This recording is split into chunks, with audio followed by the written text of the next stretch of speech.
반갑습니다. 저희 마가복음 13장 말씀을 여러분들과 함께 나눠야 되는데 제가 참 많은 고민이 있었어요. 왜냐하면 마가복음 13장은요 저 같은 목사님들 뿐만 아니라 우리 신학자들 있잖아요. 신학을 공부하시는 분들 또한 굉장히 어려워하는 그런 본문이 마가복음 13장이에요. 그리고 또 우리 성도님들도 마가복음 13장을 묵상할 때 굉장히 어려운 그런 내용들이 많이 있어서 이게 오늘 말씀을 어떻게 전해야 될까 하는 그런 고민이 많이 있었습니다. 오늘 13장 전체를 좀 살펴볼 건데 왜 어렵냐면 보여주실까요? 첫 번째 자막을 보여주시면 13장의 내용에 이런 내용들이 많이 있어요. 성전 파괴, 그리고 징조, 종말, 예수님의 재림, 이렇게 굉장히 헤비한 이러한 주제들이 가득 차 있는 것이 마가복음 13장이어서 이 말씀을 우리가 그래도 스킵할 수는 없잖아요. 하나님 말씀이니까 당연히 우리가 다 살펴봐야 되는데 어떤 은혜가 있을지 우리 함께 여러분들과 말씀을 나누려고 하는데요. 이것을 알기 위해서는 이 내용들이 왜 갑자기 툭 튀어나왔는가를 알면 그럼 금방 저 내용에 대해서 우리가 쉽게 이해할 수가 있습니다. 자, 오늘 13장이 처음에 어떻게 시작하냐면 1절에 이렇게 나옵니다. 예수께서 성전에서 나가실 때, 성전에 계시다가 성전 밖으로 나가실 때 제자 중 하나가 이르되, 제자 중 한 명이 나가는 예수님을 붙잡고 이제 말을 거는 거예요. 자, 오늘의 이 이야기, 아까 보신 것처럼 성전 파괴, 그리고 또 예수님의 재림, 굉장히 헤비한 이런 내용들이 어디에서부터 대화가 시작된 거냐면 예수님과 제자들과의 이 대화 속에서 이루어진 거예요. 그래서 신학교에 가면 이제 예를 들면 아까 보신 것처럼 성전 파괴다 이러면 성전 파괴만 놓고 사실 한 학기 내내 배우는 그런 주제들이에요. 신학교에 가면 막 적고 연구하고 이만한 책들 막 계속 읽고 그렇게 읽게 되지만 오늘의 이 본문은요 그렇게 공부하는 본문이 아니라 예수님이 제자들에게 이 사랑의 권면을 하는 메시지, 걸어가면서 대화하면서 우리 주님이 제자들, 가장 가까운 제자들에게 알려준 그런 사랑의 음성, 사랑의 권면, 메시지, 가이드 이런 것들을 이런 취지로 말씀하신 거구나 라고 이해하시면 조금 오늘 본문이 쉽게 될 겁니다. 이제 이번 주에 결혼식이 토요일 날 있죠. 결혼 상담을 하면서 어제 마무리를 하는데 우리 신랑 되시는 분이 저한테 묻더라고요. 목사님, 주례를 하실 때 또 좋은 메시지를 주실 거지만 주례는 조금 오피셜하니까 언오피셜 하더라도 저희 두 사람에게 줄 수 있는 좋은 조언이 있으세요? 라고 묻더라고요. 제가 이제 준비하지 않았어 가지고 이제 다른 생각을 많이 못 했는데 그래도 제 마음속에 또 제가 주례하는 우리 사랑하는 우리 수송 가족이다 보니까 진심의 마음이 있어요. 그런 마음으로 잠깐의 말씀을 나누었던 기억이 있는데 그런 마음이에요. 예수님이 오늘 주시는 말씀은 성전이 파괴될 거야, 징조가 있을 거야 이렇게 우리를 겁주고 또 제자들을 힘들게 만드는 의도가 아니라 정말로 사랑하는 제자, 주님이 진짜 사랑하셨거든요. 12제자를요. 정말 사랑하는 제자들에게 정말 사랑의 메시지를 나누는 그러한 세팅에서 오늘 본문을 이해하시면 여러분들 조금 더 이해하기 쉬울 겁니다. 자, 그러면 오늘 어떤 내용들이 있는지 볼게요. 자, 1절 말씀 띄워주시면 같이 스크린 보면서 읽겠습니다. 시작. 예수께서 성전에서 나가실 때에 제자 중 하나가 이르되 선생님이여 보소서 이 돌들이 어떠하며 이 건물들이 어떠하니까. 자, 성전이 등장하거든요. 저 성전이 있는데 이 성전은 헤롯 성전이라고 불러집니다. 헤롯 성전. 왜 헤롯 성전이냐면 헤롯 대왕이 만들어서 헤롯 성전이에요. 저 성전은 조금 특별한데 몇 년 동안 건축이 되어졌냐면 82년 동안 건축된 성전이 바로 이 헤롯 성전입니다. 지금도 82년 동안 지었으면 굉장히 오래 걸리는 건데 이때 당시에도 82년이라고 하는 건요 어마어마한 에너지와 물자가 투입됐다라고 생각하시면 돼요. 그리고 헤롯 성전은요 성경에 보면은 솔로몬의 성전이 나오거든요. 솔로몬의 성전도 굉장히 화려한 성전으로 알려져 있는데 이 성전보다도 2배 이상 크기가 크고 예루살렘이라고 하는 그 도시, 그 시티에서 6분의 1이 헤롯 성전이었다라고 말합니다. 그러니까 굉장히 사이즈가 큰 성전이에요. 그리고 밖에 외벽은 뭘로 되어 있냐면 화려한 대리석, 하얀색 대리석으로 벽에 쫙 돼 있는 거예요. 그리고 그 인사이드에는 황금으로 치장되어 있는 거예요. 그래서 많은 사람들이 봤을 때 웅장하고 화려하고 소위 럭셔리한 그런 성전이 바로 이러한 헤롯 성전이다라는 겁니다. 그래서 제자들도요, 성전 밖으로 나가면서 예수님한테 주님, 성전 장난 아니지 않아요? 완전 화려하지 않아요? 뭐 이런 취지로 이제 대화를 하는 건데, 이것에 대해서 예수님이 뭐라고 말씀하시냐면 2절 말씀입니다. 2절에 보시면 이것도 같이 읽을게요. 시작. 예수께서 이르시되 네가 이 큰 건물들을 보느냐? 돌 하나도 돌 위에 남지 않고 다 무너뜨려지리라 하시니라.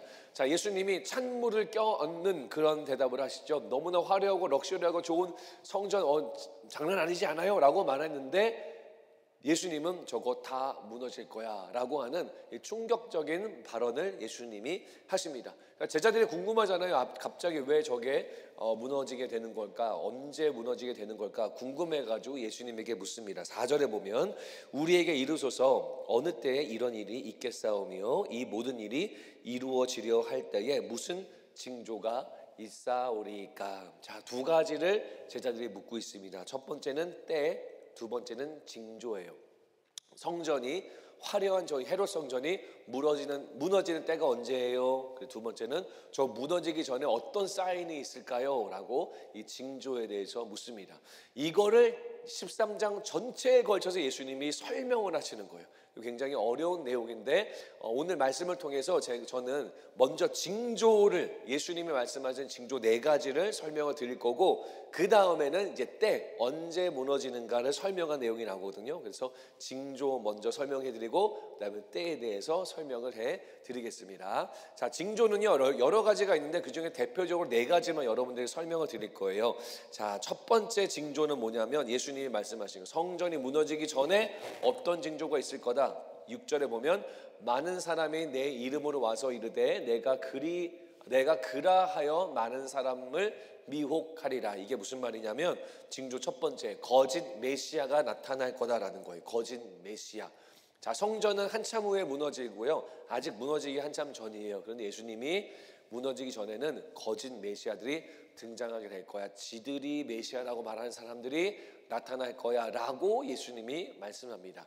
자, 예수님이 말씀하셨으니까 이런 사람들이 실제로 나타났을까요? 안 나타났을까요? 나타났을까요? 안 나타났을까요? 자매님, 네, 나타났을 거야? 나타났을까요? 네, 이렇게 눈을 해맑게 뜨고, 실제로 나타났습니다. 기록에 보면은요, 그 다음 슬라이드 보여주시면 튜다스라고 하는 사람이 AD 40년대 등장해서 자기가 메시아다라고 얘기했고, 메나헴이라는 사람이 AD 50년대 등장해서 자기가 메시아다라고 얘기하고, 시몬 바 기오라라고 하는 사람이 AD 69년 성전이 무너지기 1년 전에 나타나서 자기가 메시아다라고 실제로 주장했다라는 거예요. 기록에 의하면. 자, 예수님이 30몇 년도에 죽으셨다가 부활하셔서 하늘로 올라가셨으니까 요때는 다 예수님이 없는 시절이에요. 그러니까 예수님이 없으니까 내가 원래는 메시아야, 내가 원래 그리스도야, 내가 하나님과 직통 계시를 받아, 나만이 하나님의 뜻을 알 수 있어, 이렇게 사칭하는 사람들이 계속 나타나게 됐어요. 예수님 말씀 그대로 이런 사람들이 나타났다라는 거예요. 자, 여러분, 요즘에도 이런 사람이 있나요, 없나요? 가끔 있죠. 만나봤어요? 직접 만나보진 않았지만 있다. 또 다른 분들 이런 사람이 있나요, 없나요? 있어요. 실제로 있습니다. 제가 이 질문을 1부, 2부, 3부 우리 어른들 예배 때도 다 했는데 다 대답하세요. 다 있습니다. 본인이 그리스도다, 본인이 하나님의 아들이다, 본인만이 하나님의 말씀을 듣고 본인만 하나님의 뜻을 안다라고 주장하는 사람들이 있습니다. 여러분 주변에 혹시 그런 사람을 만나면 어떻게 해야 될까요? 어떻게 해야 돼요? 네? 도망가요. 비겁하게. 아니에요. 제가 2부 예배 때 질문하니까 우리 어떤 성도님이 사탄아 물러가라 라고 기도를 해야 된다는 거예요. 그래서 뭐 그렇게 할 수도 있는데 정답이에요. 정답이고, 그런 사람 만나면요, 여러분 어떻게 하냐면요, 그냥 등 돌려서 그냥 여러분 가실 길 그냥 걸어가시면 돼요. 굳이 만나서 설득하고 설명하고 막 기도해주고 뭐 우리 집에 와라 대화하고 이런 거 하시면 돼요, 안 돼요? 하지 마세요. 괜히 여러분 말리니까 그러지 마시고, 혹시 그런 사람 만난다 그러면 우리 목사님들, 목회실이라고 하는 우리 목사님들이 알려주시면 저희가 잘 도와드리고 기도해 드릴 겁니다. 여러분 우리 뉴스홈교회는요, 우리 청년들도 마찬가지지만 영혼 구원 굉장히 많이 강조하고 영혼 구원 잘하는 그런 교회예요. 목장에서도 영혼 구원 많이 하고. 그런데 여러분, 이런 사람들, 자기가 메시아라고 말하는 사람들은 영혼 구원 안 하고요, 희한하게 뭐 하는 줄 아세요? 기존의 성도들을 데려가는 일에 집중하는 사람들입니다. 어떻게 데려가냐면 교회 열심히 다니는 사람에게 찾아와가지고, 야, 니네 교회보다 내가 더 좋은 성경 공부하는 데를 알아 라고 하면서 교회 밖에 성경 공부를 자꾸 데리고 가요. 야, 너네 교회보다 우리가 모이는 그 기도 모임이 더 뜨거워, 더 특별해, 여기 한번 와봐. 그러면서 교회 열심히 기도하는 사람을 다른데 교회 밖으로 데려가는 그런 일들을 합니다. 그래서 교회 밖에 성경 공부 자꾸 하자, 교회 밖에 기도 모임 자꾸 가보자 하면은 조금 약간 의심하기 시작하셔야 돼요. 그래서 한번 목사님들에게 알려주셔서 우리가 스크린할 수 있도록 알려주면 저희가 또 알려드릴 수가 있습니다. 결국 그런 사람들 따라가잖아요. 그러면은 뭘로 이렇게 귀결되는 줄 아세요? 결국 처음에는 혹해요. 왜냐하면 혹하는 메시지를 전달하지 않으면 기존의 성도님들이 이동하지 않거든요. 아, 우리 교회가 안 좋은 교회가 이런 생각 안 하거든요. 그래서 굉장히 처음에는 막 이렇게 혹하고 독특한 그런 메시지, 그런 말들을 막 해요. 그래서 점점 들어보면은 결국 그 끝에는 누가 있냐면 자칭 메시아가 있어요. 나만 하나님의 말씀을 듣고 있고, 나만 하나님의 아들이고, 나만 하나님의 뜻을 아는 사람이야 라고 그렇게 말합니다. 그리고 결국 그 뒤에는 뭐가 있게요? 그 이단들의 그 뒤에는 뭐가 있게요? 결국은 돈, 욕심, 욕망이 기다리고 있어요. 결국 그거예요. 사람의 죄예요, 죄. 그래서 여러분들 주변에서 혹시 그런 사람 만난다, 그럼 논쟁하지 마시고요, 괜히 뭐 이기려고 하지 마시고 그냥 알겠습니다 하고 그냥 나오시면 된다라는 거예요. 자, 거짓 메시아가 첫 번째 징조입니다. 자, 두 번째 예수님이 말씀하신 징조 13장 8절, 민족이 민족을, 나라가 나라를 대적하여 일어나겠고, 징조 두 번째는 바로 전쟁이다라는 거예요. 전쟁. 성전이 무너지기 전에 전쟁이 있을 것이다 라고 예수님이 말씀하십니다. 예수님이 말씀하셨으니까 여러 전쟁들이 있었을까요? 없었을까요? 감사합니다. 네, 전쟁이 실제로 있었습니다. 네, 36년에는 로마와 파르티아의 전쟁이 있었고, 37년에는 헤롯 군대와 나바티아 군대의 전쟁이 있었고, 성전이 무너질 때도 로마와 유대 간의 전쟁 때문에 성전이 무너지게 된 거예요. 예수님 말씀하신 그대로 전쟁이 있었다라는 거예요. 그래서 어떻게 징조 두 번째는 바로 전쟁이다라는 거예요. 가끔 지금 요즘에 전쟁이 있잖아요. 우크라이나와 러시아 전쟁이 아직 끝나지 않아요. 계속되고 있어서 기도하고 있고, 그리고 최근에 휴전하긴 했지만 이스라엘과 하마스와의 전쟁이 있죠. 물론 이제 휴전했다고 했지만 아직은 조금 이렇게 걱정이 많이 있는데 그 전쟁이 또 있었습니다. 이러한 전쟁들이, 우리가 요즘에 보는 전쟁들이 예수님이 말씀하신 징조에 해당할까요? 아니면 아닐까요? 징조인가요? 아닌가요? 고민해 보신 적 있어요? 지금 이스라엘이 하고 있는 전쟁, 이스라엘이라는 실제 나라가 하고 있는 전쟁이 예수님 말씀하신 이 전쟁 징조가 맞는가? 아닌가? 이 전쟁은요, 징조일 수 있습니다. 하지만 동시에 징조가 아닐 수도 있어요. 우리는 알 수가 없어요. 몰라요. 2006년도에, 지금이 2025년인데 2006년 한참 전이죠. 2006년도에 이스라엘이 레바논을 공격한 적이 있습니다. 레바논에 뭘 공격했냐면, 레바논 안에 헤즈볼라라고 하는 무력 단체가 있는데 그 단체를 공격을 했어요. 그 전쟁을 할 때 많은 사람들이 드디어 홀리 워, 성전이 시작된다, 이것은 징조다, 예수님이 다시 오실 징조의 전쟁이 시작되는 거다라고 많은 사람들이 말하는 전쟁이었습니다. 그 전쟁은요, 2달 만에 끝이 났어요. 그리고 헤즈볼라는 그때 완전히 사라지지 않았습니다. 작년인가요? 재작년에 완전히 없어졌죠. 그때까지 계속 헤즈볼라는 계속됐어요. 그리고 그 전쟁이 끝나고 나서 아무 일도 벌어지지 않았습니다. 징조일 수도 있고, 지금 우리가 보는 전쟁이 징조일 수도 있고, 또 징조가 아닐 수 있어요. 중요한 거는 우리는 섣부르게 판단해서도 안 되고, 그리고요 우리는 판단할 수가 없어요. 이게 징조일 거야 판단할 수가 없습니다.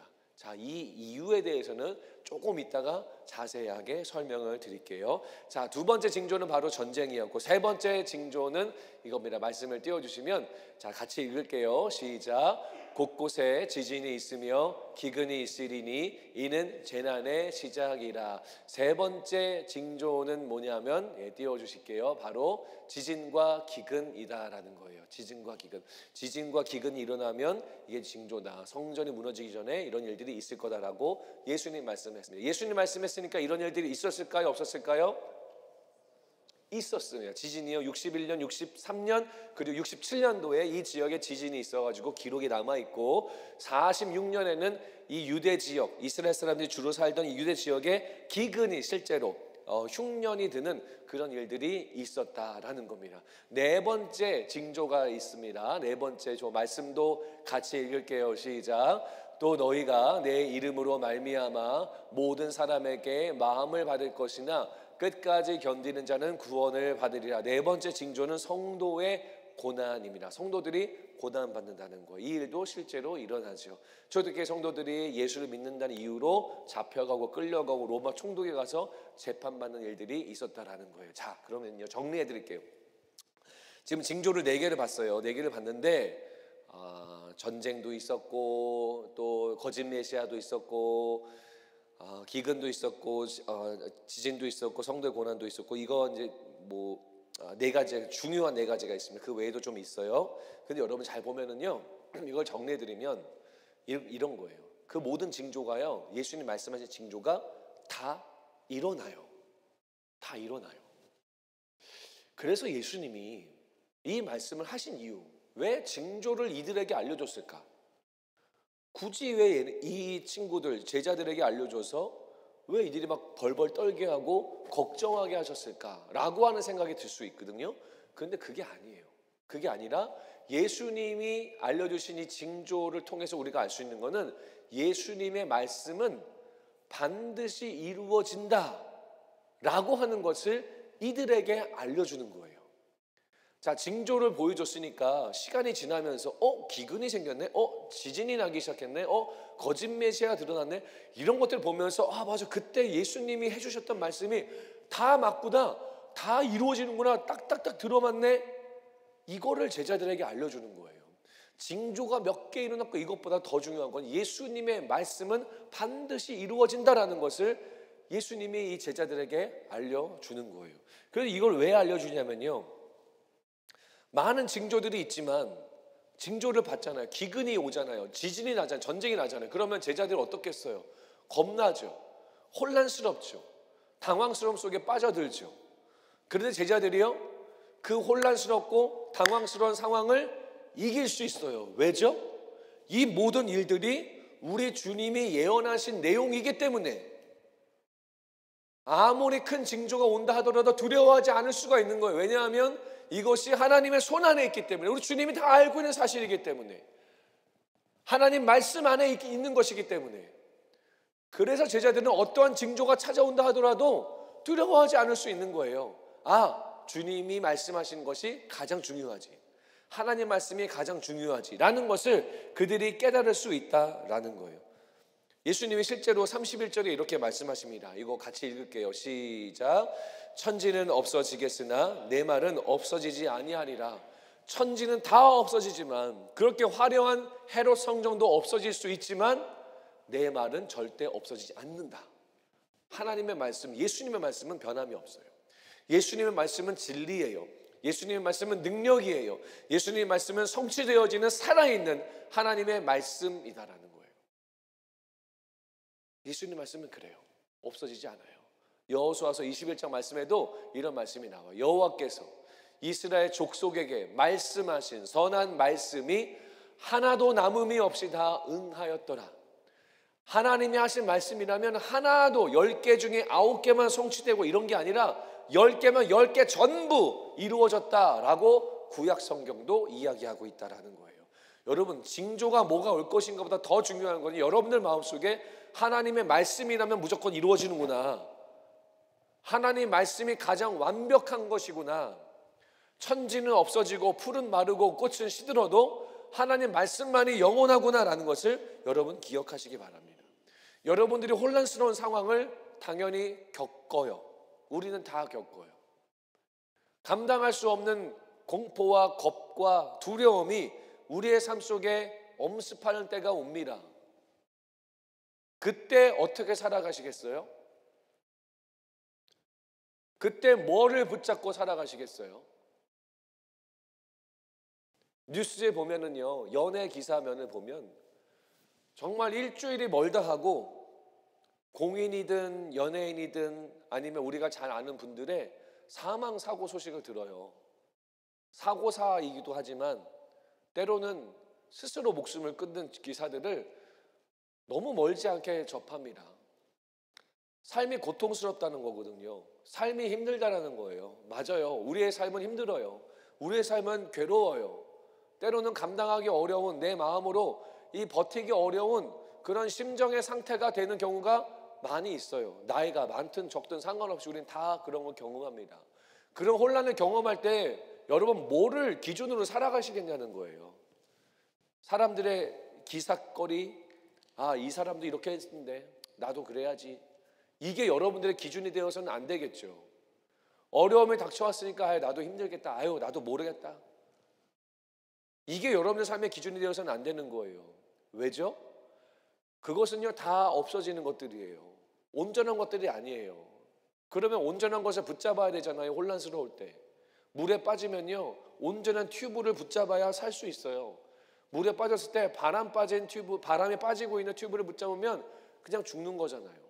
마찬가지로 여러분들의 인생 속에 혼란과 환란이 다가왔을 때 감당하기 어려운 상황들이 여러분들 닥쳐왔을 때 바람 빠지고 있는 튜브를 붙잡는 사람이 아니라 완전하고 튼튼한 튜브를 붙잡는 사람이 되어야 되는 거예요. 그러면 그게 뭐예요?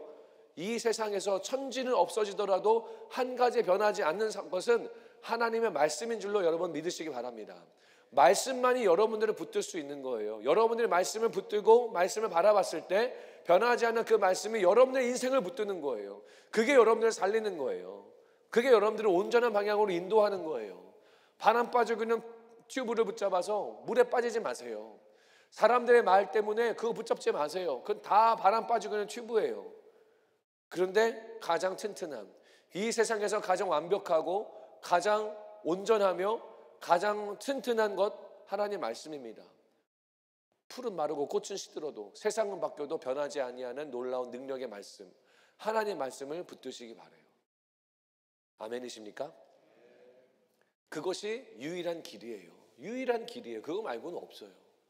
제자들이요 징조를 당하면서 겁 엄청 났을 거예요.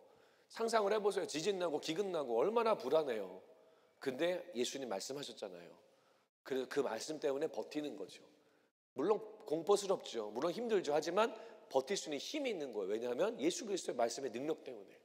여러분 삶에서도 어떤 어려움이 다가오더라도 징조와 같은 그러한 혼란스러운 일이 다가오더라도 말씀을 붙들고 있으면 능히 여러분들은 그 문제를 거뜬히 뛰어넘을 수 있게 되는 거예요. 이 믿음이 여러분들 안에 있기를 간절히 바랍니다. 자, 제자들이 첫 번째 궁금했던 것, 징조에 대한 것. 무슨 징조가 있습니까? 예수님이 설명을 해주셨어요. 자, 그 다음에 또 궁금했던 거는 언제죠? 언제 이 성전이 무너지나요? 그 때를 알려주세요. 미리 준비 좀 하게요. 그래서 이 때를 물어봅니다. 이 때에 대해서 예수님이 대답하세요. 33절 말씀 같이 읽을게요. 시작. 주의하라, 깨어있으라, 그때가 언제인지 알지 못함이라. 자, 예수님이요 굉장히 김 빠지는 얘기하세요. 주의하라, 깨어있으라, 그때가 언제인지는 알지 못함이라. 주님 언젠가요? 성전이 언제 무너지나요? 몇 년도 몇 월 며칠에 무너지나요? 그런데 예수님이 나도 모른다 아주 김 빠지는 이야기를 하십니다. 왜 이렇게 말씀하시는 걸까요? 이 말씀을 알려면 그 앞부분에 말씀하신 내용을 알아야 요 33절 말씀이 이해되는 거예요. 자, 28절을 띄워주실까요? 무화과 나무의 비유를 배우라. 그 가지가 연하여지고 잎사귀를 내면 여름이 가까운 줄 아나니. 자, 무화과 나무, 이건 이제 그때 당시에 가장 파퓰러했던 나무여서 예수님이 비유를 드신 거고요. 가지가 연하여지고 가지가 이제 잎사귀를 막 내기 시작해요. 이게 무슨 계절인가요? 잎사귀를 막 내기 시작하는 계절이 네? 봄이죠. 봄이 와요. 봄이 오면 잎사귀를 이제 막 냅니다. 나무들이요. 그럼 봄 다음에는 어떤 계절이에요? 여름이죠. 여름 다음에는 어떤 계절이죠? 가을이에요.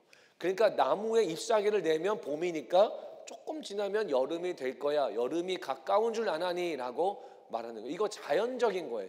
봄 다음에는 여름, 여름 다음에는 가을, 가을 다음에 겨울이 그냥 누가 뭐래도 다가오는 거다라는 말씀을 하시면서 29절에 이렇게 나옵니다. 이와 같이 봄 다음에 여름이 오고 여름 다음에는 가을이 오는 것처럼 너희가 그 징조들을 보거든 예수가 가까이 온 것을 알아라 라고 말하고 있는 거예요. 이게 무슨 말이냐면요, 제자들은 몇 월 며칠에 성전이 무너지나요? 궁금했어요. 얼마나 궁금하겠어요. 근데 예수님의 대답은 봄이 지나고 여름이 지나면 가을이 오고 가을이 오면 겨울이 오는 것처럼 그렇게 순차적으로 모든 일들이 너희들에게 다가오게 될 거다.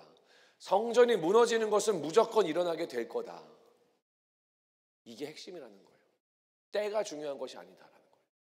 언제인지는 모르나 분명히 성전은 무너진다라는 것을 예수님이 제자들에게 알려주고 있는 겁니다. 그러고 나서 예수님이 뭐를 강조하시냐면 항상 깨어 있으라. 이게 강조 포인트예요. 때는 몰라도 돼. 제자들은 궁금했죠. 만약에 내일 모레 성전이 무너지면 내일부터 뭘 준비해야 될 거 아니에요. 도망을 가든지 짐을 빼든지 뭐 이사를 가든지 준비해야 되는데, 그래서 궁금했던 거죠. 근데 주님은 그게 중요한 게 아니에요. 내일이 됐든 내년이 됐든 그게 중요한 게 아니에요.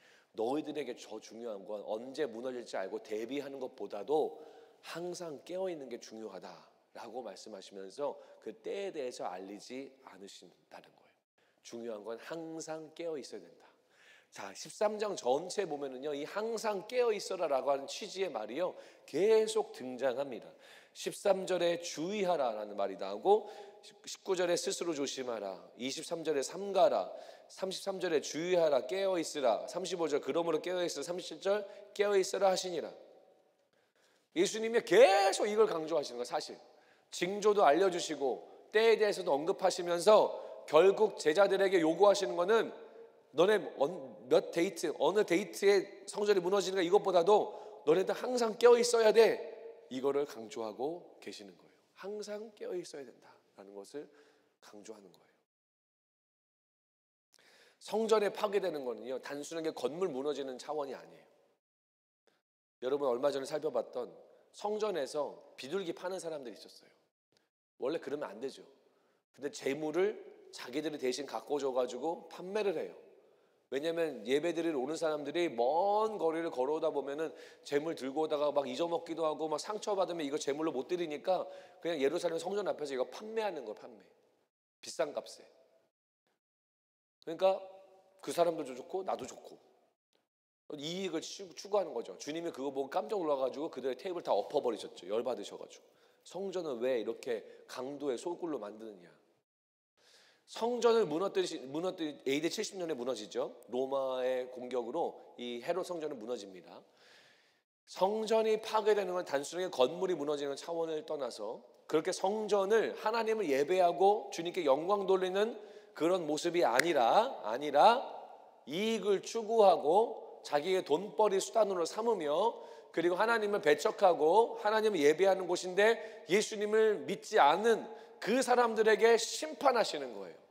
심판하시고 그들을 심판하신 이후에 다시 하나님의 공동체를 세우시겠다는 거예요. 진짜 제대로 예배하는 사람들, 정말 하나님의 말씀에 순종하는 사람들, 정말 주님을 사랑하는 사람들, 그런 사람들을 데리고 다시 하나님의 공동체를 세우겠다는 그게 바로 교회예요. 교회.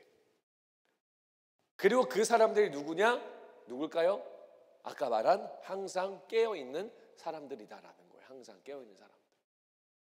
주님은 제자들에게 항상 깨어있어라. 그러지 않으면 너희가 율법사들이 되고 너희가 바리새인들이 되고 너희가 종교 지도자들이 될 거야. 그래서 항상 깨어있어야 된다라고 말하고 있는 거예요. 자, 우리 사부예배 성도 여러분, 우리 뉴송 크라운 멤버 여러분, 여러분들도 저도 마찬가지로 항상 깨어 있어야 됩니다. 항상 깨어져 있어요. 신앙적으로 방심하면 안 돼요, 여러분. 기도를 게을리해서 안 됩니다. 말씀 묵상하는 것 여러분 미루면 안 돼요. 왜냐하면 예수님이 말씀하셨기 때문이에요. 항상 깨어 있어라라고 말씀하셨기 때문이에요. 주님은 찾고 있습니다. 항상 깨어 있는 자들을. 왜 때를 알려주지 않으셨을까요? AD 70년에 무너질 거야 점점점 이것만 해도 제자들 속 시원했을 텐데 왜 안 알려주셨을까요? 그 70년인 거 알면 분명히 69년 때만 깨어있을 거거든요. 1년 전에만.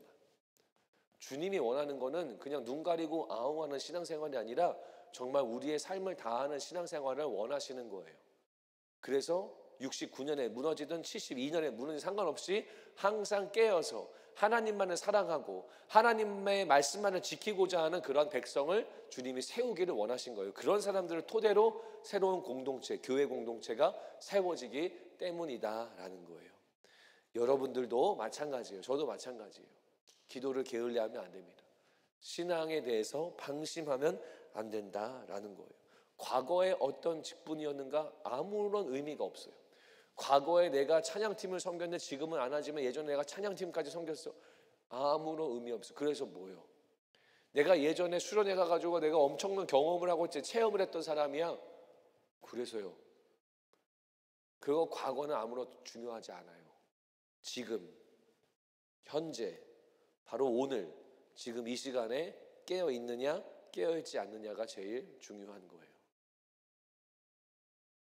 새 가족이어도 아무 상관없어요. 지금 깨어 있다면 주님이 사랑하시는 백성이다라는 거예요.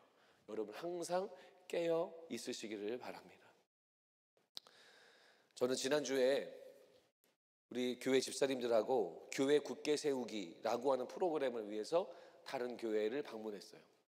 교회 굳게 세우기는 이제 조금 어려운 교회에 가서 우리 세미나도 하고 은혜도 나누는 그런 프로그램입니다. 특별히 목장 시스템이 없는 교회라고 해가지고 우리 목장에 섬기시는 집사님들 같이 가서 우리 목장의 은혜를 나누고 목장에 대한 이야기를 막 해주고 그리고 돌아왔는데 많은 은혜가 있었어요. 그분들이 목장에 대해서 조금 이렇게 고민하는 그런 부분들이 있었는데 목장의 좋은 이야기를 듣고 또 많은 은혜가 있고 또 많은 사람들이 또 깨닫는 그런 좋은 시간을 가지고 왔어요. 한 6일 정도 갔었는데 저는 뭐 사역하면서 좋은 열매도 있고 참 행복한 시간을 보내고 왔는데요. 가장 기억에 남는 시간이 어느 시간이냐면 사실 사역하는 그 시간이 아니었어요. 뭐 비행기 타고 멀리 가는 그 시간도 아니었어요. 가장 생각이 많이 나고 가장 좋았던 시간은요. 우리 집사님들하고 같이 가가지고 아침에 이른 아침에 눈 뜨고 일어나서 같이 큐티 말씀 하나님 말씀 같이 큐티하고 묵상했던 그 순간이 가장 행복했어요. 왜냐하면 사역을 해야 되는데 저는 목회자니까 사역을 많이 하지만 집사님들은 또 약간의 걱정도 있으시거든요. 두려움도 있고 다른 교인들과 대화 나누거나 강의하는 게 적지 않은 부담이죠. 하지만 아침에 말씀을 같이 읽어요. 같이 묵상을 해요. 그리고 쉐어를 해요. 그리고 같이 서로 위해 기도해줘요. 그러면서 우리 팀이 하나 되어지는 것을 제 마음속에 느껴지더라고요. 우리가 원팀이 되는구나. 그리고 말씀을 읽고 묵상을 하고 기도를 하면서 말씀을 쭉 읽으면서 아침에 읽으면서 앞으로 오전에 진행되어질 사역에 대해서 우리의 마음의 태도를 올바르게 정하는 거예요. 두렵고 걱정되고 염려 다 내려놓고 하나님이 주시는 묵상할 때 하나님이 주시는 그 소망의 마음을 가지고 이 사역의 현장에 나갈 수 있게 되는 거예요. 아침에 큐티하고 묵상하고 서로를 위해 기도해 주면서 사실 또 어떤 일이 벌어져요? 오후에 어떤 일이 벌어질지 아직 모르죠. 어떤 사람을 만날지 모르죠. 또 세미나를 들으시는 그분들의 반응이 어떨지도 몰라요. 그런데 아무 일이 벌어지지 않은 이른 아침이지만 이미 앞으로 이루실 하나님의 놀라운 역사를 상상하게 되고 그래서 우리 안에 이루어지지 않은 일인데도 불구하고 감사하고 주님이 역사하실 줄 믿습니다 하면서 찬양하는 마음들이 우리들의 마음속에 가득 채워지기 시작하는 거예요. 그래서 오후에 나가고 저녁에 나가서 사역을 할 때요 많은 열매들을 우리가 경험했어요. 저는 그래서 그 아침에 함께 집사님들과 묵상했던 그 30분 40분의 시간이요 가장 달콤한 시간이었어요. 기대가 넘치고 소망이 넘치는 시간이었어요. 여러분 이게 깨어있는 거예요. 다른 거가 아니에요. 매일매일 묵상하고 매일매일 기도함으로 늘 하나님과 커넥되어지고 늘 하나님의 마음을 우리 마음속에 품는 삶, 이게 깨어있는 거예요. 여러분들도 깨어있는 우리 청년들이 되시기를 바랍니다. 세상은요 혼란스러워요. 한국이 반으로 나뉘고 있죠. 원래 남북으로 나눴고요, 경상도 전라도로 나뉘었는데 지금 또 정치 때문에 더 나뉘고 있습니다. 안타깝게도 교회도 나누고 있어요.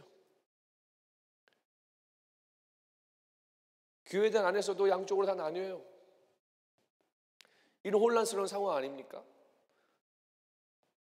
딥시크, 챗GPT 적응도 하기 전인데 딥시크라는 놈이 나타나가지고요, 앞으로 정말 AI 그 에어리아가 어떻게 변할지 아직 상상에 가질 않아요. 긍정적이지만은 않잖아요. 우리의 모든 데이터를 다 가져간다는 거 우리가 다 알고 있는 사실이고, 이렇게 혼란과 준비되지 않은 일들이 막 닥쳐올 것 같은 이런 상황 속에서 우리의 기준이 되는 것은 과연 무엇인가? 하나님의 말씀 그리고 기도밖에 없어요.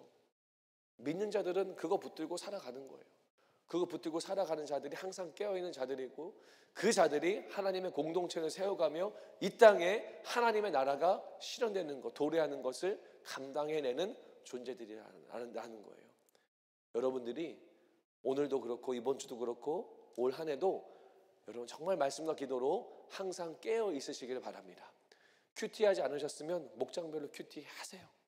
기도 안 하셨으면 목장별로 카톡으로 기도하세요. 우리 어른들은요 카톡으로 기도 되게 잘하세요. 기도하세요. 항상 말씀과 기도로 무장되지 않으면 우리는 잠자는 존재가 될 수밖에 없으면 여러분 기억하시고 항상 깨어있는 여러분들 되시길 바랍니다. 자, 이제 말씀을 마무리합니다. 오늘 설교가 좀 어려운 내용이었거든요. 이 모든 것을 마무리하면서 마지막 구절에 예수님이 이 말씀을 하세요. 37절 말씀 띄워주실래요?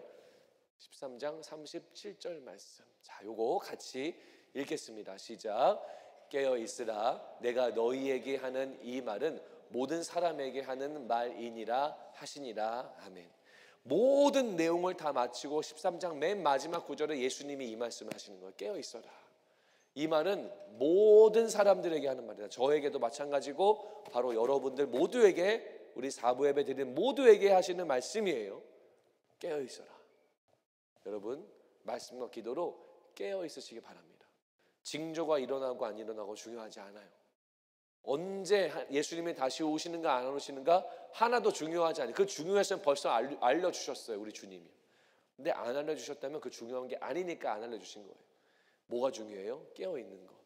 여러분들의 학업의 현장, 직장, 가정 어디에 있든지 여러분 그 모든 장소에서 항상 깨어있는, 말씀과 기도로 깨어있는 여러분들이 되시기를 우리 예수님의 이름으로 축원합니다.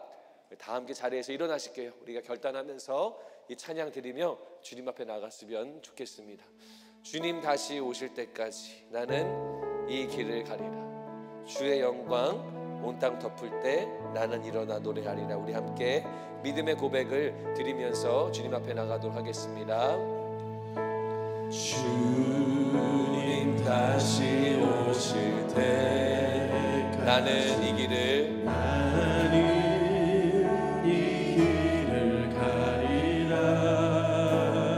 좁은 문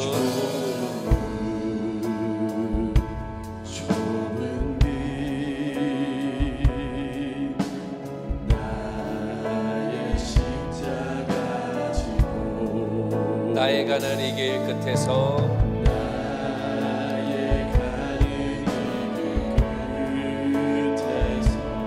나는 주님을 보리라. 영광의 주님 나를 맞아주시리. 주님 다시 오실 때까지 주님 다시 오실 때까지 나는 일어나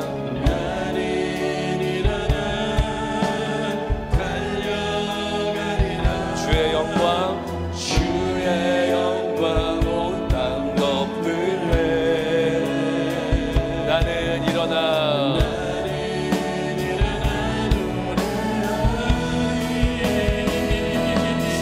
주님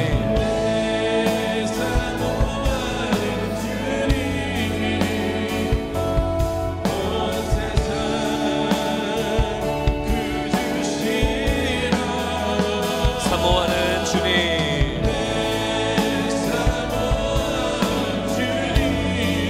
영광의 왕이라.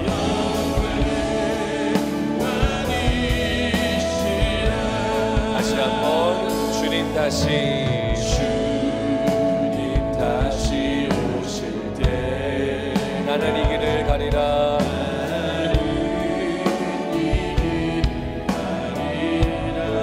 좁은 문 좁은 길,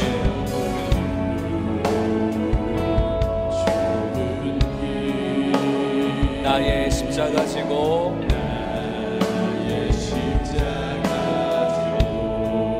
나의 가는 이 길 끝에서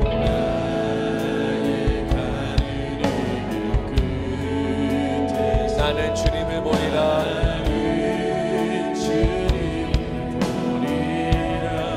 영광의 내 주님, 영광의 내 주님, 나를 맞아주시니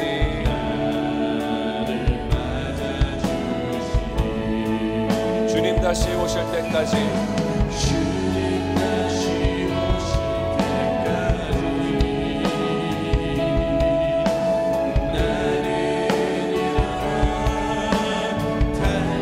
달려가리라. 주의 영광 온 땅 덮을 때 나는 일어나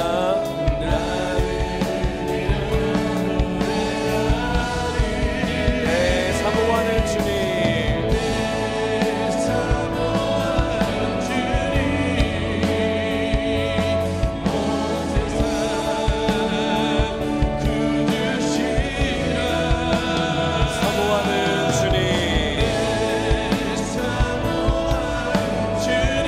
영광의 왕이라.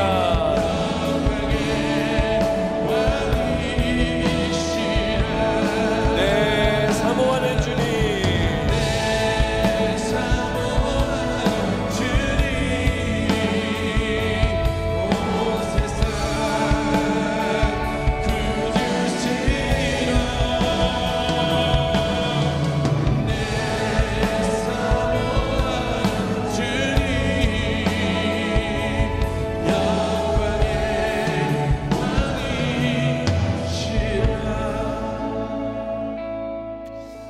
우리가 두 가지 기도했으면 좋겠어요. 첫 번째는 하나님, 제가 항상 깨어있는 자가 되기 원합니다. 이렇게 기도하세요. 그래서 성경도 읽고 기도도 하고 예배도 드리면서 내가 항상 주님 앞에 있는 자가 되기 원합니다. 잠자는 자, 게으른 자가 아니라 항상 깨어있는 백성 되기 원합니다. 그렇게 기도하세요. 두 번째는요, 주님을 더 간절히 사모하는 내가 되기 원합니다 라고 기도하세요. 누가 항상 깨어 있으려고 할까요? 예수님이 다시 오심을 간절히 원하는 사람이 항상 깨어 있으려고 해요. 여기가 조사원이라는 생각으로 주님 굳이 안 오셔도 돼요, 저 지금 그냥 행복해요, 저 더 하고 싶은 일 많아요 라는 생각만 있는 사람이 있다면 항상 깨어 있고 싶습니다 라는 기도가 나오지 않아요. 주님을 간절히 바라는 사람, 하나님 이 땅이 너무 황폐합니다, 하나님 내 삶이 너무 피폐합니다, 정말 예수님이 아니고서 내가 살아갈 수가 없는 존재입니다 라고 하는 고백이 있는 사람이라면 주님 오시옵소서, 주님 제 삶에 빨리 찾아와 주시옵소서, 주님 제 삶에 은혜를 베풀어 주세요 라고 하면서 주님을 더 사모하게 되고 간절히 찾게 되는 거예요. 그래서 주님, 제가 이전보다 더 주님을 사랑하고 사모하는 그런 내 마음 되도록 주여 제 마음 가운데 주님 사랑 부어주시옵소서 라고 기도하시기 바랍니다. 두 가지예요. 하나님, 제가 항상 깨어있기 원합니다. 두 번째는 주님을 더 사모하고 더 주님을 간절히 찾기 원합니다. 이 두 가지 기도 제목 가지고 우리 합심으로 기도하도록 하겠습니다. 다 같이 기도하겠습니다. 아버지 하나님, 이 시간에 기도하며 나아갑니다. 하나님 아버지, 주님, 우리들 안에 정말로 예수님을 더 사모하는 마음, 아버지, 우리가 우리의 자신을 돌아봅니다. 우리의 삶 속에 잠자고 있는 영적인 부분이 무엇입니까? 영적인 침체기는 무엇입니까? 영적인 나태함과 게으름은 무엇입니까? 주님밖에 없습니다. 우리의 영혼을 말씀으로 깨우며 우리의 삶을 준비하기 원합니다. 그래서 이 악한 세대에서 아버지 잠자는 자가 아니라 항상 깨어서 준비하며 주님 오실 그 날을 아버지 이 땅에 보이고 나타내는 제사장의 삶을 살기 원합니다. 아버지는 거룩한 족속이 하나님 나라의 제사장으로 불러주셨습니다. 아버지 택하신 족속으로 불러주시는 그 합당한 삶이 아버지 우리의 삶에 나타나게 하여 주시옵소서. 하나님의 말씀은 진리입니다. 진리로 우리를 거룩하게 하십니다.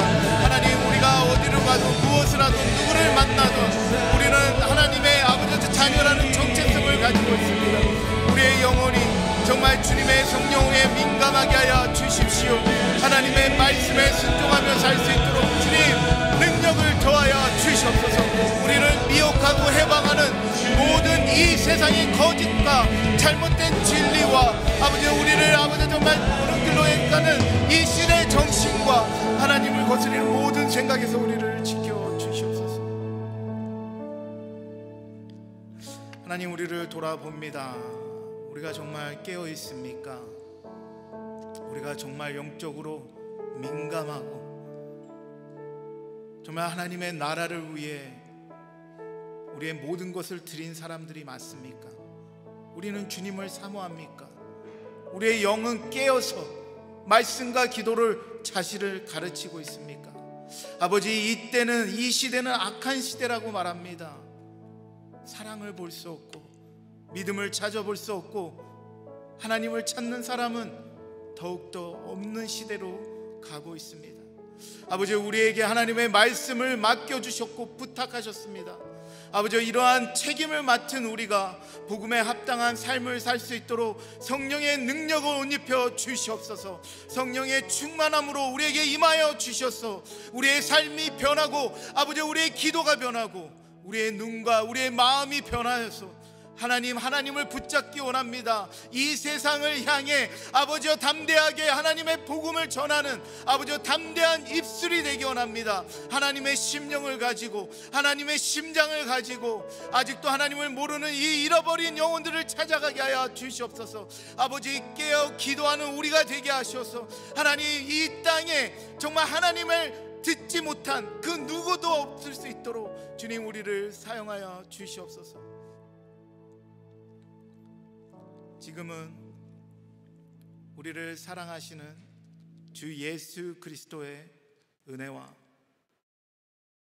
그 아들을 우리를 위해서 죽기까지 내어주신 하나님의 그 큰 사랑과 길을 보여주시고 뜻을 알게 해주시는 그 성령님의 임재하심이 이 자리에 모인 자신을 깨우기 위해 기도와 말씀을 순종하며 살아가겠다 결심하는 모든 성도들의 머리 위에 지금부터 영원토록 함께 하시기를 주 예수 그리스도의 이름으로 축복합니다.